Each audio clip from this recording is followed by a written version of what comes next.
ಅಧಿಕಾರ ಅಧಿಕಾರ ಬಲದಿಂದ ತೋರಿಸಿ ನಡೆಯುತ್ತೆ. ಈ ಮುಂದಿಗೆ ಬಂದಿದೆ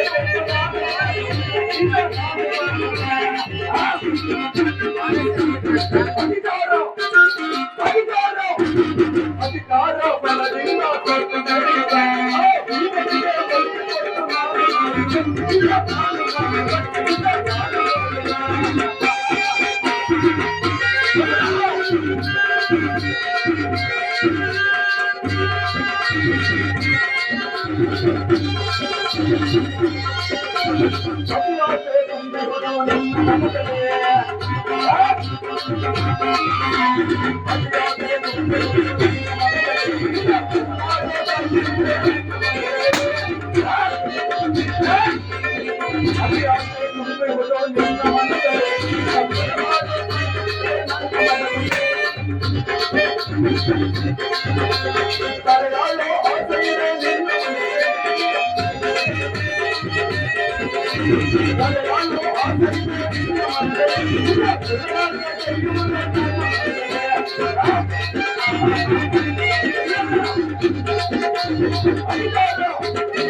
ಓಡು ದುರ್ಯೋಧನ, ಓಡು ಓಡು.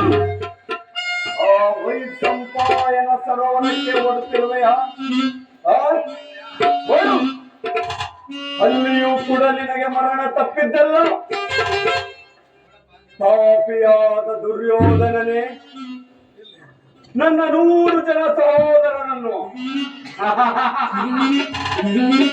ಕಾರಾಗೃಹದಲ್ಲಿಟ್ಟು ಕೊಂದ ಪರಿಣಾಮಕ್ಕಾಗಿ ನೀನು ಆ ಪಾಂಡವರೊಡನೆ ನನ್ನ ಮಂತ್ರಾಲೋಚನೆಯಿಂದ ನೀನು ಆ ಪಾಂಡವರೊಡನೆ ಸಂಧಿಗೆ ಸಮ್ಮತಿಸದೆ ಯುದ್ಧವನ್ನೇ ಏರ್ಪಡಿಸಿಕೊಂಡು ಆ ಕೌರವನ 99 ಮಂದಿ ಸಹೋದರರೆಲ್ಲರೂ ಒಬ್ಬೊಬ್ಬರಾಗಿ ಸತ್ತರು.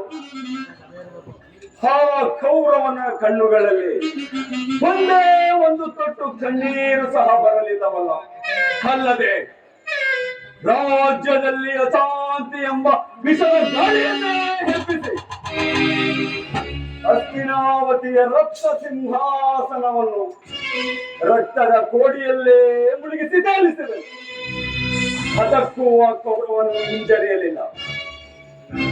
ಅಲ್ಲದೆ ರೋಮ ರೋಮಕ್ಕೂ ಕೋಟಿ ಸಿಡಿಲು ಬಡಿದಂತೆ ಹೋರಾಟವನ್ನೇ ಉಂಟು ಮಾಡಿದೆನು.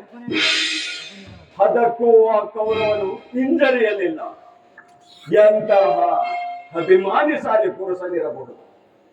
ಪಾಪ ಪಾಪ ಪಾಪ ಆ ಕೌರವನು ಜೀವ ಸಹಿತ ಉಳಿಯುವ ಮಾತಲ್ಲಿ ಬಂತು.